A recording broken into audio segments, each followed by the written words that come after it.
সকল মুমিন মুসলমান, কিন্তু সকল মুসলমান মুমিন না। সকল মুমিন মুসলমান, সকল মুসলমান কি না? মুমিন না। কি বলেন আপনারা? সব মুসলমান, বর্তমানে সারা পৃথিবীতে প্রায় 200 কোটি মুসলমান আছে। সবাই কি মুমিন? সবাই কি মুমিন? আর সবাই যদি মুমিন হতো তাহলে বহু আগে বাংলাদেশ না সারা পৃথিবীতে আল্লাহ ইসলামের পতাকা উড়িয়ে দিতেন। কিন্তু আমরা মুসলমান নামে মুসলমান, আমরা কিন্তু খাঁটি মুমিন না। মুমিন এক জিনিস, মুসলমান আরেক জিনিস। মুমিন কাকে বলে? মুমিন কাকে বলে বলেন? আমি আপনি মুমিন, পরিচয় কি? মুমিনের পরিচয় হলো আমি আপনি মুমিন। পরিচয় কি? মুমিন কাকে বলে? মুমিন বলে আল ঈমানু সিত্তাতা আশিয়া, আল ইসলামু খামসাতা আশিয়া। ঈমান বলে 6টি জিনিসের নাম। ঈমান কয়টি জিনিসের নাম? জোরে বলেন, আরো জোরে বলেন। ঈমান কয়টি জিনিসের নাম? আমরা আজকে বয়ানের শুরুতে ঈমান শিখব ইনশাআল্লাহ। তারপরে আমরা আমাদের বিষয়বস্তু যে আয়াতগুলো তেলাওয়াত হয়েছে এগুলো নিয়ে বর্তমান প্রেক্ষাপট নিয়ে কিছু কথা বলবো ইনশাআল্লাহ। আল্লাহর কাছে তৌফিক কামনা করছি। প্রথমে আমি ঈমান নিয়ে কথা বলবো। ঈমান কাকে বলে? 6টি জিনিসকে ঈমান বলে। কয়টি জিনিস? আপনারাও জানেন, কিন্তু ভেঙ্গে না বলার কারণে, আমরা আপনাদেরকে বুঝিয়ে না বলার কারণে আপনারা কিন্তু জানেন না। ঈমান 6টি জিনিসের নাম। একটি হলো আমানতু বিল্লাহ, 2 নম্বর ওয়া মালাইকাতিহি, 3 নম্বর ওয়া কুতুবিহি, 4 নম্বর ওয়া রাসূলিহি, 5 নম্বর ওয়াল ইয়াউমিল আখির, 6 নম্বর ওয়াল কদরি খাইরিহি ওয়া শাররিহি মিনাল্লাহি তাআলা। এই 6টি বিষয়ের নাম কি? জোরে বলেন। এই 6টি বিষয়ের নাম ঈমান। এই 6টি বিষয়কে অন্তর দিয়ে বিশ্বাস করা, আমলে রূপান্তরিত করা এবং অন্তরে বিশ্বাস করা, আমলে রূপান্তরিত করা, মুখে প্রকাশ করার নাম কি? ঈমান। বলেন তো ঈমানের বিষয়বস্তু কয়টি? এটাকে ঈমানের রুকুন বলে। এটাকে কি বলে? ঈমানের রুকুন। ঈমানের ফরজ। বলেন ঈমানের ফরজ কয়টি? জোরে বলেন। বলেন তো কি? একটা 1 নম্বর কি? বলেন, জোরে বলেন। ওয়া মালাইকাতিহি ওয়া কুতুবিহি ওয়া রাসূলিহি ওয়াল ইয়াউমিল আখির ওয়াল কদরি খাইরিহি ওয়া শাররিহি মিনাল্লাহি তাআলা ওয়াল বা'সি বা'দাল মাউত। এই 6টি বিষয়কে ঈমান বলা হয়। এই 6টি বিষয়ের মধ্যে সরিষা পরিমাণ যদি কারো সন্দেহ থাকে সে বেঈমান। সে কি? বেঈমান। এবার বলেন তো দেখি ঈমান ভঙ্গের কারণ কয়টি? আমরা ওযু ভঙ্গের কারণ জানি, জানি কি জানি না? রোজা ভঙ্গের কারণ জানি, নামাজ ভঙ্গেরও কারণ আছে কি নাই? আর সব কিছু কিসের মধ্যে? ঈমানের ঘরের মধ্যে। নামাজ, রোজা, হজ, যাকাত, মুআমালাত, মুআশারাত, আখলাক, সব কিছুর মধ্যে ঈমান যদি না থাকে নামাজের কোনো ভ্যালু নাই। ঈমান যদি না থাকে রোজার কোনো ফায়দা নাই। ঈমান যদি না থাকে যাকাত দিয়ে কোনো লাভ নেই। ঈমান যদি না থাকে হজ করে কোনো লাভ নাই। সব কিছু কিসের মধ্যে? ঈমানের মধ্যে। বলেন তো আমরা সব কিছুর ভাঙ্গা কিসে ভেঙে যায় তার কারণ আমরা অনেকেই জানি, কিন্তু মূল ফাউন্ডেশন ভাঙ্গার কারণ আজকের মুসলমান জানে না। 99 হাজারে 999 জন মুসলমান ঈমান ভঙ্গের কারণ জানে না। এটা নিয়ে আলোচনাই হয় না, বক্তারা কথাই বলে না এটা নিয়ে। অথচ আজকে রাসূল বলেন আখিরি জমানায় মসজিদ ভর্তি মুসলমান থাকবে, একজনও ইমানদার থাকবে না। হাদিসটা শুনেন নাই? শুনেন না আপনারা? কিয়ামতের আগে মসজিদ ভর্তি কি হবে? মুসল্লি থাকবে। মসজিদগুলো সুন্দর হবে, জাইয়েন হবে, মুজাইক হবে, সুন্দর কারুকাজ হবে, মসজিদের গম্বুজ সুন্দর হবে, মসজিদ ভর্তি হাজার হাজার মুসল্লিও থাকবে। রাসূল বলেন কারো ইমাম থাকবে না। আজকে আপনি আলোচনা করে দেখবেন, মসজিদের মধ্যে হাজী সাহেব, মসজিদের মধ্যে গাজী সাহেব, মসজিদের মধ্যে বড় আলেম, কিন্তু মসজিদের বাইরে গেলে, বাজারে গেলে আর হুজুর থাকে না। মসজিদের বাইরে গেলে আর হাজী সাহেব থাকে না। ছেলেকে বিয়ে করা হাজী সাহেব, মসজিদে একেবারে গুরুত্বপূর্ণ হাজী সাহেব, মসজিদ সভাপতি, কিন্তু ছেলেকে যখন বিয়ে করা, বিয়ের আয়োজনে যা কিছু করা হচ্ছে সব ইসলাম বিরোধী। আবার বলেন আপনি এই হাজী সাহেবকে কিভাবে মুসলমান করবেন? এই গাজী সাহেবকে কিভাবে মুসলমান বলবেন? হুজুর, মুফতি সাহেব, মুহাদ্দিস সাহেব, মসজিদে বহুত বড় হুজুর, ময়দানে হুজুর, স্টেজে বহুত বড় আলেম, কিন্তু খবর নিয়ে দেখেন সে এমন এমন কিছু কাজ করে যেগুলি করলে ইমানে থাকে না। এক নম্বর ইমান ভঙ্গের কারণ হলো আল্লাহর সাথে ইবাদতের মধ্যে অংশীদার স্থাপন করা। আর এই হিন্দুরা 24টি ঘন্টা সেই দুর্গা পূজার মধ্যে আমার আল্লাহর সাথে আল্লাহকে রাগান্বিত করছে, যেই আল্লাহর আরশ পর্যন্ত থরথর করে কাঁপে যে গুনাহ করলে। আল্লাহ রাব্বুল আলামিন কোরআনের মধ্যে বলেন, আমি তোমাদের সমস্ত গুনাহ মাফ করে দিব, যাকে চাই তাকে মাফ করে দিব, কিন্তু শিরিকের গুনাহ আমি কখনো ক্ষমা করব না। শিরিকের গুনাহ আল্লাহ কখনো ক্ষমা করবে না। এবার আল্লাহ বলেন, কেউ যদি সরিষা পরিমাণ শিরিক নিয়ে মারা যায়, সে চিরস্থায়ী জাহান্নামী, জান্নাতের শুকরানা সে পাবে না। এই জন্য ঈমান বিল খাতেমা, শেষ নিঃশ্বাস ঈমানের সাথে ইন্তেকাল করা, এটা হলো একজন মানুষের জন্য সফলতা। সুবহানাল্লাহ। প্রিয় ভাইরা আমার, আল্লাহ রাব্বুল আলামিন বলেন, কুলিল্লাহুম্মা মালিকাল মুলক তুতিল মুলকা মান তাশা ওয়া তানজিউল মুলকা মিম্মান তাশা ওয়া তুইজ্জু মান তাশা ওয়া তুযিল্লু মান তাশা বিয়াদিকাল খায়র ইন্নাকা আলা কুল্লি শাইইন কাদির। আল্লাহ বলেন, রাসূল দুনিয়ার মানুষগুলোকে জানিয়ে দেন, এই দুনিয়ার মানুষ, ক্ষমতা দেওয়ার একমাত্র মালিক কে? আরো জোরে বলেন, ক্ষমতা দেওয়ার একমাত্র মালিক আল্লাহ। বলেন জোরে বলেন, জোরে বলেন, কে? ক্ষমতা দেওয়ার একমাত্র মালিক আমার আল্লাহ। ক্ষমতা থেকে ছিনিয়ে নেওয়ার একমাত্র মালিক আমার আল্লাহ। 16 বছর যে জালেম শৈরের শাসক, তারা কখনো কশিমকালেও চিন্তা করে নাই। তারা ভেবেছিল বাংলাদেশ তাদের পিতার, কেউ তাদেরকে বাংলাদেশ থেকে তাদেরকে ক্ষমতা ছিনিয়ে নিতে পারবে না। কিন্তু 16 বছর পরে যেই রব্বুল আলামিন তাদের থেকে ক্ষমতা ছিনিয়ে নিয়েছেন, সেই খোদা, সেই আল্লাহ কি এখনো আছে কি নাই? আরো জোরে বলেন, আছে কি নাই?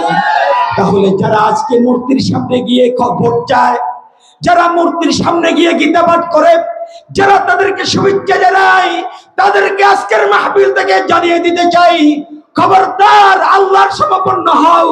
ক্ষমতা দেওয়ার একমাত্র মালিক আমার আল্লাহ। পৃথিবীর কোন শক্তি তোমাকে ক্ষমতা দিতে পারবে না। পৃথিবীর কোন শক্তি তোমাকে ক্ষমতা থেকে সরাইতেও পারবে না। আমার আল্লাহ যদি চায়, আমার আল্লাহ যদি চায়, তাহলে পৃথিবীর কেউ তোমাকে ক্ষমতা থেকে নামাতে পারবে না। আর আমার আল্লাহ যদি না চায়, পৃথিবীর কেউ তোমাকে ক্ষমতা রাখতে পারবে না। ইজ্জতের একমাত্র মালিক কে? আরে আল্লাহ বলেন, এই দুনিয়ার মুসলমানেরা, কোথায় ইজ্জত খুঁজছো? তুমি ইজ্জত কোথায় খুঁজছো? তুমি কোথায় গিয়ে ইজ্জত খুঁজছো? তুমি মন্দিরে ইজ্জত খুঁজছো কেন? ইজ্জতের মালিক তো আল্লাহ। ইজ্জতের মালিক কে? আল্লাহ। আল্লাহ বলে, আমি ইজ্জতের মালিক। আমার কাছে ইজ্জত না খুঁজে কার কাছে তুমি ইজ্জত চাচ্ছ? আরে ভোটের মালিক আমি আল্লাহ, আমার কাছে না গিয়ে কার কাছে তুমি ভোট চাচ্ছ? আমার ভাইরা, এই জন্য আল্লাহ বলেন ওয়াতুইজ্জু মান তাশা ওয়া তুযিল্লু মান তাশা, ইজ্জত দেন ওয়ালা একমাত্র আল্লাহ, বেইজ্জত করে ক্ষমতা থেকে ছিনিয়ে নেওয়ার একমাত্র মালিক আল্লাহ। তাহলে কার কাছে যেতে হবে? আরো জোরে বলেন, কার কাছে যাব আমরা? আরো জোরে বলেন, আল্লাহর কাছে যেতে হবে। বলেন কার কাছে? আল্লাহকে একটা ডাক দেন তো, আল্লাহ। কার কাছে যাব আমরা? আল্লাহর কাছে যাব। আজকে মুসলমানের ঈমান নাই,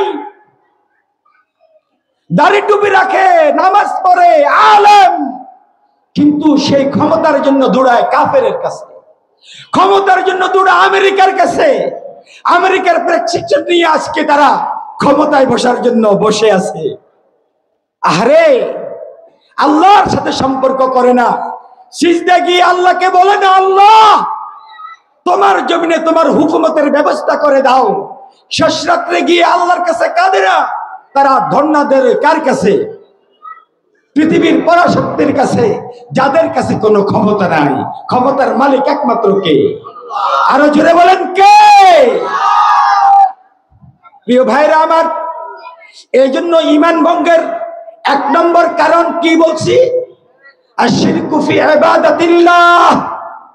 এক নম্বর কারণ হলো আল্লাহর সাথে অংশীদার স্থাপন করা।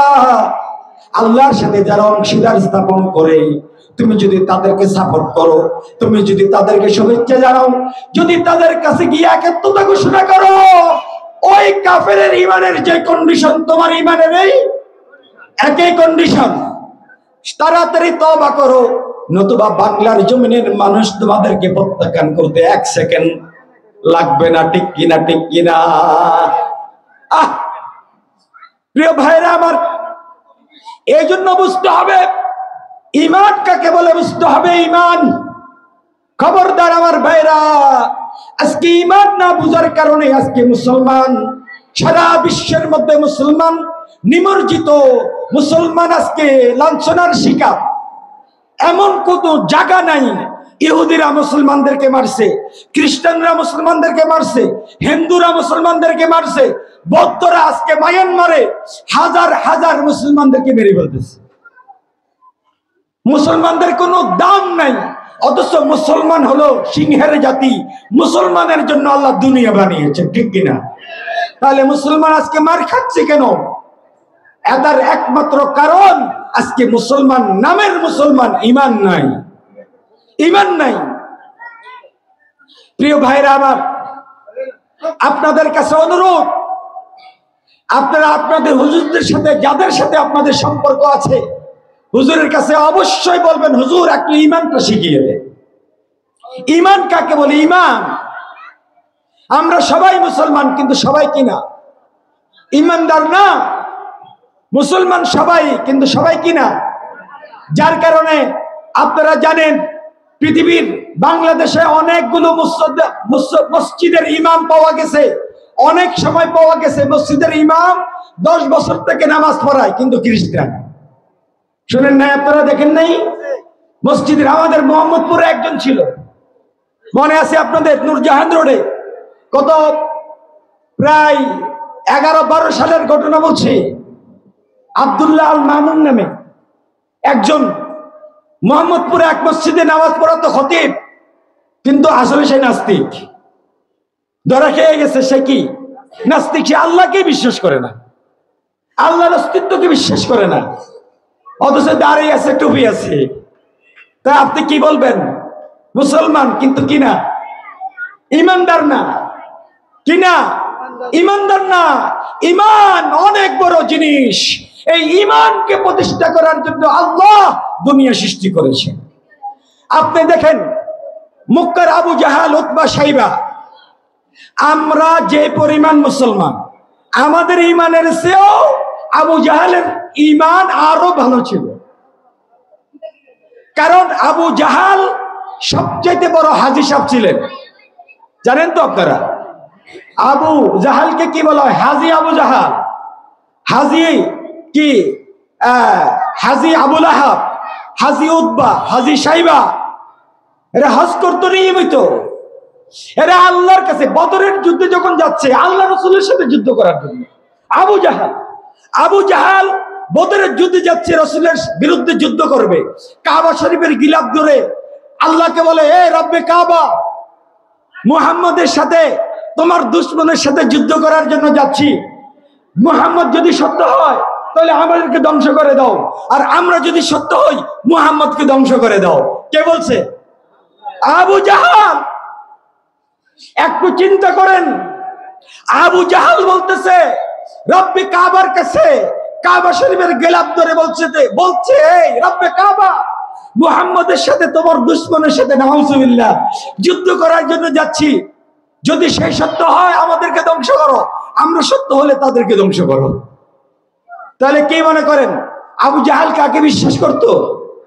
কোরআনের মধ্যে আল্লাহ আয়াত নাযিল করেন, আল্লাহ বলেন, হে আমার হাবিব, আপনি আবু জাহাল উতবা সাইবাকে যদি জিজ্ঞেস করেন এই আসমান কে বানিয়েছে, জমিন কে বানিয়েছে, তোমাকে কে বানিয়েছে, কে তোমাকে খাওয়ায়, কে তোমাকে পড়ায়, আল্লাহর হাবিবকে আল্লাহ কোরআনের মধ্যে বলেন, ও রাসূল আপনি যখন প্রশ্ন করবেন তখন সঙ্গে সঙ্গে তারা বলবে আল্লাহ। আবু জাহালকে জিজ্ঞেস করো, আবু জাহাল তোমাকে কে বানিয়েছে, তোমার রবকে? আবু জাহাল বলবে আল্লাহ। এখনো বর্তমানে পৃথিবীর সমস্ত কাফেরগুলোকে যদি জিজ্ঞেস করেন, বর্তমানে যদি ইহুদির প্রেসিডেন্ট সেই কি নাম কি নেতানিয়াহুকে যদি জিজ্ঞেস করেন তোমার রবকে, নেতানিয়াহু বলবে আল্লাহ। ডোনাল্ড ট্রাম্পকে যদি, পাতালকে যদি জিজ্ঞেস করেন রবকে, সেও বলবে আল্লাহ। আরে মোদি, এই নিকৃষ্ট গরুর প্রস্রাব খানেওয়ালা মোদিকেও যদি জিজ্ঞেস করেন তোমার রবকে, সে বলবে আকাশওয়ালা। একজন ঈশ্বর আছে, সে আমার রব, সে আমাকে বানিয়েছে। পৃথিবীর প্রত্যেকটা ইহুদি খ্রিস্টান, প্রত্যেকটি নাসারা, প্রত্যেকটি কাফেরকে যদি আপনি জিজ্ঞেস করেন তোমাকে খাওয়ায় কে, বলবেন আল্লাহ। বলবেন, সবাই বলে আল্লাহ, সবাই বলে আল্লাহ, সবাই বলে আল্লাহ। মানে নাকি? তা তাদের মধ্যে আমাদের মধ্যে পার্থক্য কি? আমরা তো বলি আল্লাহ খাওয়ায়, আমরা তো বলি আল্লাহ পড়ায়, আমরা তো বলি আল্লাহ আমাদের মালিক, আল্লাহ আমাদের খালেক, আল্লাহ আমাদের একমাত্র মালিক, বলি না? আমরা তো বলি, এরা তো একই কথা বলে। তাহলে এদের মধ্যে আমার মধ্যে পার্থক্য কি? পার্থক্য হলো কালিমায়ে তাইয়্যিবা। পার্থক্য কি? লা ইলাহা ইল্লাল্লাহু মুহাম্মাদুর রাসূলুল্লাহ সাল্লাল্লাহু আলাইহি ওয়াসাল্লাম। বলেন তো, লা ইলাহা, লা তারপরে কি? ইলাহা, লা। এখানে লা রাব্বা ইল্লাল্লাহ বলা হয়নি। লা রাব্বা, লা বলেন, লা রাব্বা ইল্লাল্লাহ, এটা বললে তো ভুল হতো না। রব অর্থ কি? রব কাকে বলে? না চাহিতে, না চাহিতে যিনি আমার সকল সমস্যার সমাধান করেন তিনি আমার রব। রব কাকে বলে? রব কাকে বলে? না চাহিতে, বলেন, না চাহিতে যিনি আমার সকল সমস্যার সমাধান করেন তিনি আমার কি? আরো জোরে বলেন। চোখ কি আমি চেয়েছিলাম? যিনি দিয়েছেন, চাওয়া ছাড়া দিয়েছেন, তিনি আমার রব। ব্রেনকে আমি চেয়েছিলাম, যে দিয়েছেন না চাইতে তিনি আমার রব। খাওয়া আমার জন্য, আমার রিজিক আমার সামনে চলে আসছে। পানি চেয়েছি, পানি চলে আসছে। যেই পাঠাচ্ছেন, যেই রব, উনি আমার রব। এটা রব, এটা পৃথিবীর প্রত্যেকটি মাখলুক মানে। আল্লাহ রহমান, আল্লাহ রহিম, এটাও মানে, এটাও মানে। মানে নাকি? মানে নাকি? ইলাহ বলেন, মানে নাকি? আরো জোরে বলেন, কি মানে না? লা ইলাহ, লা। আল্লাহর নবী, আল্লাহ আয়াত নাযিল করেছেন, ওয়ানদির আশীরাতাকাল আকরাবিন। হে রাসূল, আপনি আপনার নিকট আত্মীয়দেরকে কালিমার দাওয়াত দিয়ে দেন, তাদেরকে সতর্ক করুন। আল্লাহর নবী সাল্লাল্লাহু আলাইহি ওয়াসাল্লাম এতদিন পর্যন্ত ইসলামের দাওয়াত গোপনে গোপনে দিচ্ছেন মক্কাতে। আজকে আয়াত নাজিল হলো আনজির আশিরাতাকাল আকরাবিন। আয়াত নাজিল হওয়ার সাথে সাথে আল্লাহর নবী সাফা পাহাড়ের উপরে চলে গেলেন। কোথায়?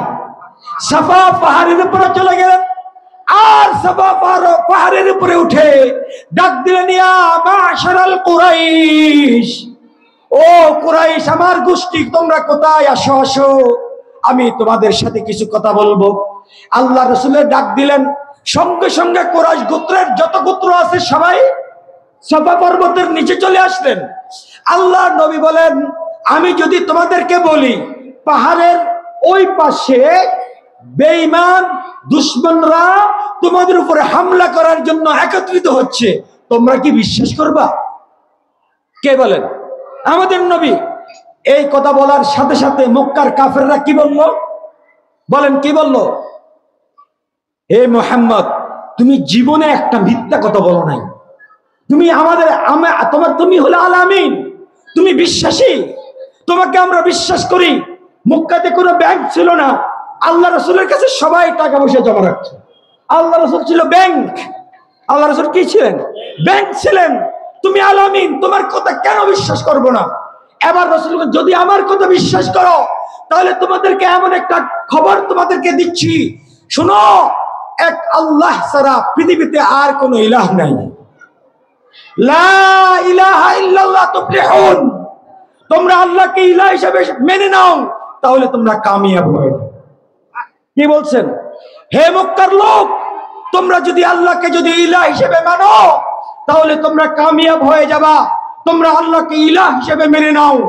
এই কথা বলার সাথে সাথে রাসূলের ডাবল বেয়াই, রাসূলের আপন চাচা, রাসূলের ডাবল বিয়াই হযরত উম্মে কুলসুম, হযরত রুকিয়া, দুইটি রাসূলের মেয়েকে যার ছেলের ছেলের কাছে বিয়ে দিয়েছে, বলেন লোকটা কে? আরো জোরে বলেন। আবু লাহাব, রাসূলের ডাবল বিয়াই। সঙ্গে সঙ্গে আবু জাহাল রাগান্বিত হয়ে চিৎকার দিয়ে বলে, আলী হাযা জামাআতানা আলিয়ম তাব্বান লাকা ইয়া মুহাম্মদ, তাব্বান লাকা ইয়া মুহাম্মদ, হে মুহাম্মদ তোমার হাত ধ্বংস হোক, এই জন্য আজকে আমাদেরকে একত্রিত করেছো। ডাবল বেয়াই। রাসূলের ভালোবাসার একমাত্র লোক যে রাসূলকে এত ভালোবাসে, রাসূলের দুটি কন্যা নিজের ঘরে আনছেন। আবু লাহাব, আবু লাহাবের সঙ্গে সঙ্গে বললেন, মুহাম্মদ তুমি ধ্বংস হও, এই জন্য আজকে আমাদেরকে ডাকছো। আল্লাহ রাব্বুল আলামিনের কাছে আবু লাহাবের এই কথাটি আল্লাহর কাছে পছন্দ হয়নি। আল্লাহ সঙ্গে সঙ্গে সূরা লাহাব নাযিল করলেন, তাব্বাত ইয়াদা আবি লাহাব। না না না, আমার হাবিব ধ্বংস হবে না। ও আবু লাহাব, তোর হাত ধ্বংস হবে। মা আগনা আনহু মালুহু ওয়া মা কাসাব, তোর মাল সম্পদ কোনো কাজে আসবে না, তুই যা উপার্জন করছিস সব ধ্বংস হবে। ওয়া ইমরাতুহু, তোর স্ত্রীও ধ্বংস হবে। আল্লাহ রাব্বুল আলামিন আয়াত নাযিল করছেন। আচ্ছা বলেন তো দেখি, ডাবল বেয়াই কোন কথার কারণে রাসূলের সাথে শত্রুতা শুরু করলেন? রাসূল কি তাদেরকে গালি দিয়েছেন? রাসূল তাদের বিরুদ্ধে কিছু বলছেন? তাদের সাথে কোনো অন্যায় করছেন? শুধু বলছেন আল্লাহকে ইলাহ মানো। আল্লাহকে কি মানো? ইলাহ মানো। সেই দিন আল্লাহকে ইলাহ মানার জন্য যখন রাসূল বলছেন, তখন মক্কার কুরাইশরা যেভাবে রাসূলকে অপমানিত করেছেন, ইলাহ মানা থেকে সরে আসছেন, আজকেও 200 কোটি মুসলমানের মধ্যে প্রায় অর্ধেকের বেশি মানুষ আল্লাহকে নামে মুসলমান, কিন্তু আল্লাহকে ইলাহ মানে না। আল্লাহকে ইলাহ মানে না। এখানে আমি যদি বলি, এখানে আপনারা যারা আছেন, এখানে আপনারা অনেকে আল্লাহকে ইলাহ মানেন না। ইলাহকে এটাও বুঝি না। ইলাহ কি জিনিস এটা আমরা বুঝি না। আমার এই কথাগুলো, এই তাওহীদের কথাগুলো প্রত্যেকটি মাহফিলে উলামায়ে কেরাম যদি এইভাবে ভেঙ্গে ভেঙ্গে বলতো, আজকে আমাদের সমাজ তাওহীদে রূপান্তরিত হতো। এই কথাগুলো আহলে হাদিসরা বলে, এই কথাগুলো আহলে হাদিসরা বলে, কিন্তু আমাদের হুজুররা এই কথাগুলো বলে না। এটা দুঃখ, এটা আমার কলেজের মধ্যে অনেক দুঃখ। প্রিয় ভাইরা আমার কষ্ট লাগে, এই যে আপনারা বসে আছেন, আসলে দোষ আপনাদের না, আমাদের। আমরা কেন আপনাদেরকে ব্যঙ্গি মেঘে কথাগুলো শেখাই না? ইলা কাকে বলে, রহমান কাকে বলে, রহিম কাকে বলে, আল্লাহর ৯৯টি নামের তরজমা কি, এক একটা নামের এক একটা তাৎপর্য আছে। এইগুলো ব্যঙ্গে ব্যঙ্গে না বলার কারণে আজকে নামের মুসলমান হয়ে গেছি। বাবা খতনা করেছে এই জন্য মুসলমান, গরুর গোশত খাই এই জন্য মুসলমান, সবাই নামাজ পড়ে, আমিও মসজিদে যাই, বাস নামাজ পড়ার নাম মুসলমান নয়। রাসূলের পিছনে উতবা সাইবা, রাসূলের পিছনে উবাইদা, কি মুনাফিকের সরদার নাম কি, আবু উবাইদা নাকি আব্দুল্লাহ ইবনে সাবাহ, রাসূলের পিছনে 5 ওয়াক্ত নামাজ পড়ছেন, পড়েন নাই? কি সে কি মুসলমান? সে আল্লাহকে ইলাহ স্বীকার করছে না। আজকে আমাদের মধ্যে এরকম মুনাফিক মার্কা হাজারো মুসলমান আছে যারা আল্লাহকে ইলাহ স্বীকার করে না। ইলাহ বলার সাথে সাথে মক্কার কুরাইশদের শরীরে আগুন কেন ধরলো? ইলাহ মানে কি জানেন? ইলাহ হলো একজন মানুষের জীবনের সবচেয়ে যে জিনিসটি সবচেয়ে প্রিয়, অসহায় হয়ে গেলে মানুষ যখন অসহায় হয়ে যায় তখন যার কাছে সাহায্য চায় তার নাম হলো ইলাহ। জোরে বলেন, তার নাম কি? ধরেন আপনি অসহায় হয়ে গেছেন, এখন আপনি কার কাছে সাহায্য চাবেন? না, আমরা আল্লাহর কাছে চাই না ভাই। ধরেন আপনি শুনতে পেয়েছেন আপনার বাড়ি বরিশাল, আপনার বাড়ি অমুক জায়গায়, আপনি শুনতে পেয়েছেন বাড়িতে আপনার বিবি অসুস্থ, এমন অসুস্থ এখন আপনার বিবি বাঁচার মতো নয়। এখন আপনি কি অসহায় না? আপনি কি অনেকটা ভেঙে পড়েন নাই? আরে আপনার বাবা, আপনার সন্তান, ধরেন আপনার একটা মাত্র ছেলে, আর ছেলে সন্তান কেউ নেই, আপনি শুনতে পেয়েছেন সে পানিতে পড়ে গেছে, সন্তানটা সাঁতার কাটতে পারে না, কত রকম লোকজন পানি থেকে উঠেছে, এখনো জানটা আছে। বলেন তো আপনার অবস্থাটা কি হবে? বলেন আপনার অবস্থা কি হবে? বলেন আপনি কেমন অসহায় হবেন, কেমন আপনি দুর্বল হয়ে যাবেন। এখন আপনি কি করবেন? আপনারা কি করেন? এরকম ঘটনা ঘটলে আপনি কি করেন? আপনি সর্বপ্রথম আপনার সাথে যাদের সম্পর্ক আছে, যদি কোনো ডাক্তারের সাথে সম্পর্ক থাকে, আপনি সর্বপ্রথম কাকে ফোন দেবেন? ডাক্তার সাহেবকে ফোন দেবেন। আপনি সর্বপ্রথম আপনার আত্মীয়কে বলবেন, ভাই শুনছ তোর ভাতিজার তো অবস্থা এরকম। তারপরে আপনি আপনার মাকে ফোন দেবেন, মা তোমার নাতির অবস্থা তো খারাপ। আপনি আপনার অন্য আত্মীয় স্বজনকে জানাতে থাকবেন, কিন্তু গুনাহ করো আপনার মালিককে আপনি বলেন না। বলে না, মালিককে বলে না, ইলাহকে বলে না। এই ইলাহকে আপনি মুসিবতে পড়ে গেছেন, প্রথমে যাকে স্মরণ করবেন তার নাম হলো ইলাহ। তার নাম কি? ইলাহ। মানুষ যখন অসহায় হয়ে যায় সর্বপ্রথম তার দ্বারস্থ হবে তিনি কে? ইলাহ। আল্লাহ এটাই চান, আল্লাহ বলেন আসমান কে বানিয়েছে, জমিন কে বানিয়েছে? কোরআনের আয়াত। আল্লাহ বলেন আসমান কে বানিয়েছে, জমিন কে বানিয়েছে? আল্লাহ জানেন, বান্দা বলবে আল্লাহ আপনি বানিয়েছেন। এবার আয়াতের শেষে আল্লাহ বলেন আইলাহুম্মা আল্লাহ, আইলাহুম্মা আল্লাহ, আমি আল্লাহ, ইলার সাথে কি আরো কেউ আছে নাকি? তাহলে তোমরা কেন আমার সাথে শিরিক করো? আমার কাছে আমার শরণাপন্ন না হয়ে কেন ডাক্তারের কাছে প্রথমে ফোন দাও? কেন তোমার আত্মীয় স্বজনের সাথে তুমি শরণাপন্ন হও?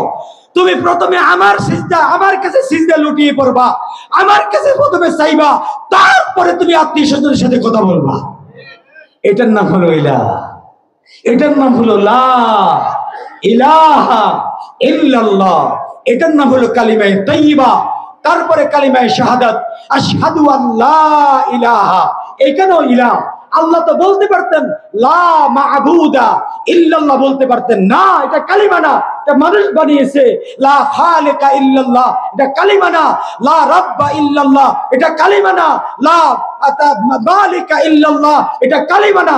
কালিমা হলো লা ইলাহা ইল্লাল্লাহ, লা ইলাহা ইল্লাল্লাহ।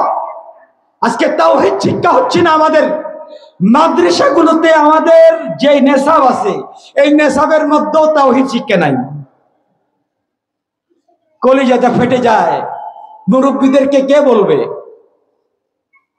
আমাদের মাদ্রাসাগুলোর যে সিলেবাস এখানেও তাওহীদ শিক্ষা নাই। শুধু ছোটকালে আমাদেরকে একটা তালিমুল ইসলাম পড়ানো হয়েছে, তালিমুল ইসলাম। আরে আমার চোখগুলো খোলে কখন জানেন? আমি যখন মদিনা ইউনিভার্সিটি যাই, বাংলাদেশ থেকে দাওরা ইফতা শেষ করার পরে যখন মদিনা শরীফ যাই, তখন আমি মনে করি আমি মনে নতুন মুসলমান হচ্ছি, নতুন মুসলমান হচ্ছি। না, শিক্ষা নাই, তাওহীদের শিক্ষা নাই আমাদের। আমাদের ছেলেদেরকে জিজ্ঞেস করেন লা ইলাহা ইল্লাল্লাহর অর্থ কি, বলতে পারবে না। আপনারা বলি আপনাদেরকে, বলেন তো লা ইলাহা ইল্লাল্লাহর অর্থ কি? হ্যাঁ, যদি চরমুনাওয়ালারা থাকেন আপনি বলবেন আল্লাহ বাদে কোনো মাবুদ নাই, ঠিক না? আর যদি চরমুনা না হলে না, আপনি চরমুনাতে যান না, আপনি বলবেন আল্লাহ ছাড়া কোনো মাবুদ নেই। আসলে কি এটা লা ইলাহা ইল্লাল্লাহর অর্থ? ওলামায়ে কেরামরা আছেন, আল্লাহর রাস্তে আপনাদের পাও ধরে বলেন এটা কি লা ইলাহা ইল্লাল্লাহর অর্থ? এটা কি লা ইলাহা ইল্লাল্লাহর অর্থ? বুখারী শরীফে কিতাবুত তাওহীদ আল্লাহর ইমাম বুখারী রাহমাতুল্লাহ আলাইহি অধ্যায় কায়েম করেছেন। সেইখানে ইমাম বুখারী লা ইলাহা ইল্লাল্লাহর তরজমা করেছেন, লা ইলাহা ইল্লাল্লাহ ইয়ানি লা মা'বুদা বিহাক্কিন ইল্লাল্লাহ। আপনি দেখেন বুখারী খোলেন, লা মা'বুদা বিহাক্কিন ইল্লাল্লাহ। আহা, কেমনে বললে আপনারা বুঝবেন? সত্যকারের কোনো ইলাহ নাই, সত্যকারের ইবাদত পাওয়ার যোগ্য কোনো ইলাহ নাই, কোনো মালিক নাই, কোনো মাহবুদ নাই, একমাত্র কেবলমাত্র আল্লাহ ছাড়া। এটা হলো লা ইলাহা ইল্লাল্লাহর অর্থ।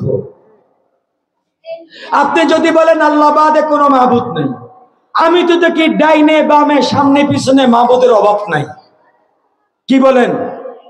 আপনার না মাহবুদ নাই? অনেকে তো শাহজালাল তার মাহবুদ, শাহফরান তার মাহবুদ, সন্তান শাহজালালের কাছে চায়, রূপ মুক্তির জন্য জাকের মঞ্জিলে চলে যায়, গরু মহিষ ছাগল সেখানে মান্যত করে। কি জন্য? ব্যবসা উন্নতির জন্য, রূপ মুক্তির জন্য। কার কাছে চায়? বাবা শাহজালালের কাছে যায়। বাচ্চা হয় না, স্বামী স্ত্রী দুইজন কোথায় চলে যায়। গত কয়েকদিন আগে একজন আলেম আমাকে বলছে, হুজুর আম্মাকে কে না কে বলছে যে ঘরের ভিতরে জিন্নাতে সমস্যা করছে, বাগেরহাট কোন ফিসাব আছে ওইখানে গিয়ে পীরের মাজারে গিয়ে যদি মোমবাতি জ্বালায় তাহলে নাকি ঘর থেকে জিন্নাত চলে যাবে। ঘর থেকে কি চলে যাবে? হুজুর এখন আম্মাকে বুঝাতে পারি না, আম্মা তো এখন বাগেরহাট যাবে, এখন কি করব? আচ্ছা বলেন, এই আলেমের মা বিশ্বাস করছে কি বাগেরহাটের মাজারের পিসাবে ওইখানে মোমবাতি জ্বালাইলে তার ঘর থেকে কি চলে যাবে?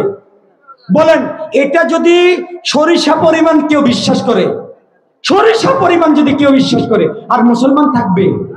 থাকবে? তার বিবাহ তালাক হয়ে যাবে, স্ত্রী তালাক হয়ে যাবে, সে মুসলমানে থাকবে না। বলেন, এইভাবে প্রত্যেকটি ঘরে ঘরে বিশ্বাসটা আছে না? তাহলে বলেন আপনি মুসলমান? তাহলে আমি দেখছি আমার ডাইনে বামে মাবুদের অভাব নাই। শাহজালাল মাবুদ, শাহপরান মাবুদ, হ্যাঁ ডাক্তার মাবুদ, ডাক্তার অসুস্থ, খুবই অসুস্থ, ডাক্তারের ওষুধ দিছে, ভালো হয়ে গেছে। সে বলে, দেখছো এই ডাক্তার যদি না যাইতাম, এই ডাক্তারের কাছে যদি না যাইতাম, এই ডাক্তার যদি আমাকে চিকিৎসা না করতো তাহলে তো আমি মারাই যেতাম। বলে না? বলে না? আরে হাজার হাজার বলে। আমাকে অনেক সময় বলে, হুজুর ডাক্তারটার চিকিৎসা এত ভালো, তার চিকিৎসা আমি ভালো হয়ে গেছি। আসলে কি ডাক্তারের চিকিৎসা ভালো হয়েছে নাকি আল্লাহ ভালো করছে? কে ভালো করছে? তাহলে আপনার কাছে তো ডাক্তার মাবুদ, ডাক্তার মাবুদ। আল্লাহ কোরআনের মধ্যে আক্ষেপ করে বলছেন, এই যে যারা লঞ্চে চলাচল করেন, বরিশালের লোক আছেন না এখানে? বলার লোক আছেন? আছেন তো? আপনারা লঞ্চে চলাচল করেন না? করেন কিনা? অনেক সময় লঞ্চে যখন চলাচল করেন তখন ঘূর্ণিঝড় ধরে না, বাতাস ধরে না, তখন লঞ্চ কি ধুলে কাঁপাকাঁপি করে, যে কোনো মুহূর্তে ডুবে যাওয়ার কি আছে? হ্যাঁ, আল্লাহ রাব্বুল আলামিন বলেন যখন লঞ্চ নদীর মধ্যে ঢুলাঢুলি শুরু করে আর লঞ্চের মধ্যে যারা থাকে তখন তারা সবাই মুখলিসিন লাহুদ্দিন, তারা একমাত্র ইখলাসের সাথে আল্লাহকে ডাকে। ইখলাসের সাথে কাকে ডাকে? আল্লাহ তুমি কি করো, বেরি পার করে দাও, আল্লাহ একটু কিনারে নিয়ে দাও, আল্লাহ তুফানকে তুমি থামিয়ে দাও, আল্লাহ বাতাস থামিয়ে দাও, ঠিক কিনা? সেই লঞ্চের মধ্যে যদি কোনো হিন্দুও থাকে তখন হিন্দু আর কখনো কি ঈশ্বর এবং কোন মূর্তিকে ডাকে না। তখন কালিমা আর দুর্গা পূজার এই যে মূর্তিগুলোকে কি ডাকে না। হিন্দুরা তখন কাকে ডাকে? মুখলিসিন, একেবারে খালেস নিয়তে কাকে ডাকে? এবার আল্লাহ বলেন আমি যখন তাদেরকে নাজাত দিয়ে বেরি পার করে দিই, যখন ঘাটে ঘাটে লঞ্চ ভিড়ে, তখন এই নিমক হারামিগুলো, এই লঞ্চের যাত্রীগুলো কি বলে জানো? আল্লাহ কোরআনে আয়াত নাযিল করে বলে, দেখছো আমাদের লঞ্চের পাইলট কত মজবুত, তার দূরদর্শিতার কারণে আজকে আমরা বেঁচে গেছি। আল্লাহ রাব্বুল আলামিন কোরআনের এই কথাগুলো ভেঙ্গে ভেঙ্গে বলেছেন। আল্লাহ রাব্বুল আলামিন বলেন কত নিমক হারাম তোমরা, আমি আল্লাহ তোমাকে বাঁচিয়ে দিলাম, আমি আল্লাহ তোমাকে বেরি পার করে দিলাম, তোমার লঞ্চটাকে ঘাটের সাথে পার করে দিলাম, ঘাটের সাথে আমি আল্লাহ কিনারে নিয়ে গেলাম, আর আমি নাজাত দান করলাম। সঙ্গে সঙ্গে তোমরা পল্টি দিয়ে দাও আমি আল্লাহকে বলে। এবার তোমরা পাইলটের কি সুনাম করো, তার প্রশংসা করো, অথচ আমি আল্লাহ তোমাকে বাঁচিয়ে দিয়েছি।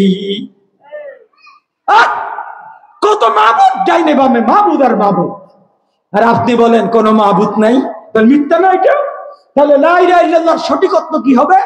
লা মাহবুদ ইল্লাল্লাহ, সত্যকারের শব্দটা এখানে যুক্ত করতে হবে।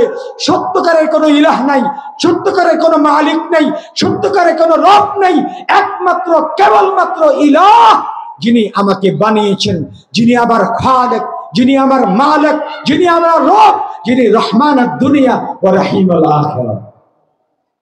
রহমান কাকে বলে বলেন তো? যে রহমান কাকে বলে? প্রিয় ভাইরা আমার, রহমান কাকে বলে?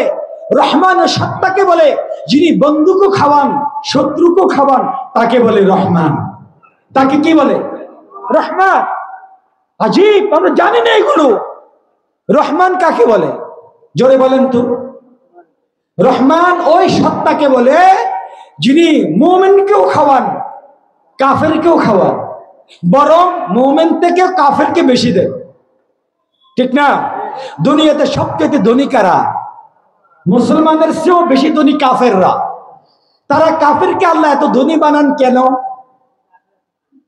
কেন? আখিরাত, ওয়ামা লাহুম ফিল আখিরাতি মিন খালাক।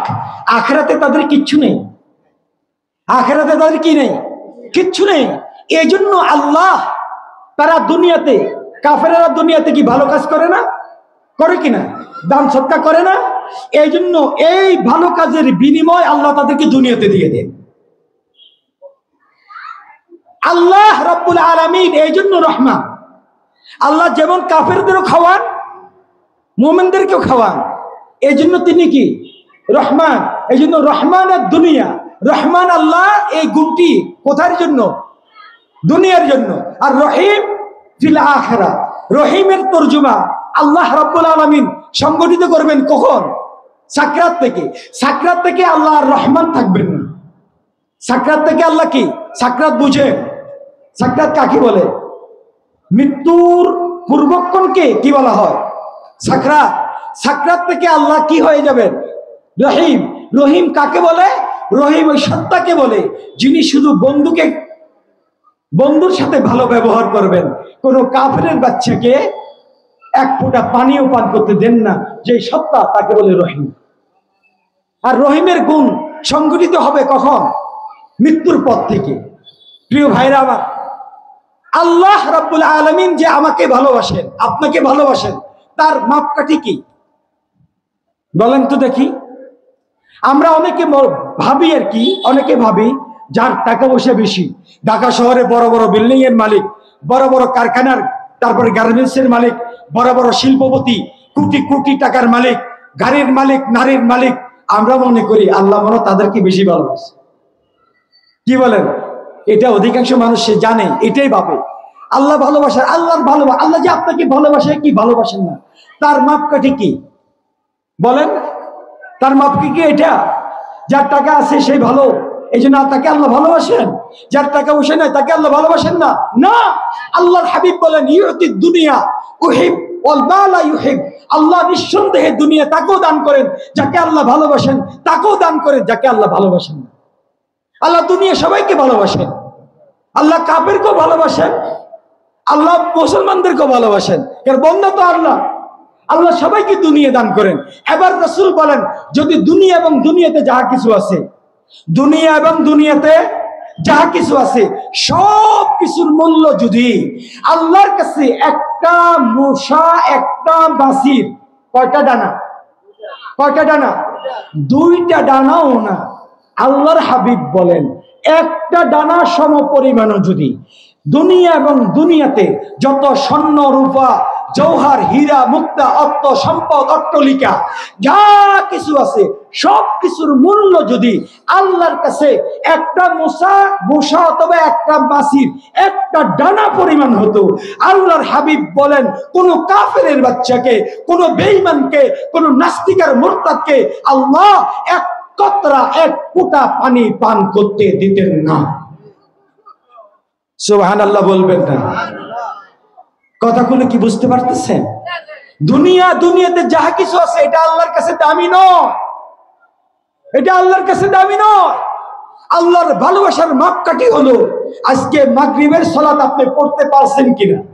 যদি আপনি মাগরিবের সালাত জামাতের সাথে পড়ে এখানে বসছেন, এর অর্থ হলো 100% আল্লাহ আপনাকে ভালোবাসে, যার কারণে আপনাকে মাগরিবের সালাত পড়ার তৌফিক দান করেছে। এটা হলো আল্লাহর ভালোবাসার নিদর্শন। আল্লাহর ভালোবাসার নিদর্শন অর্থ সম্পদ নয়। আল্লাহ রাব্বুল আলামিন কোরআনের মধ্যে বলেন মান ইউরিদিল্লাহু বিহি খাইরান ইউফাক্কিহু ফিদ্দীন। আল্লাহ যার মঙ্গল চান, আল্লাহ যার কল্যাণ চান, আল্লাহ যার কে ভালোবাসেন তাকেই একমাত্র দ্বীনের কাজগুলো, ইসলামের কাজগুলো, কোরআন এবং হাদিসের দিক নির্দেশনা অনুযায়ী চলা আল্লাহ তাকেই একমাত্র তৌফিক দান করেন।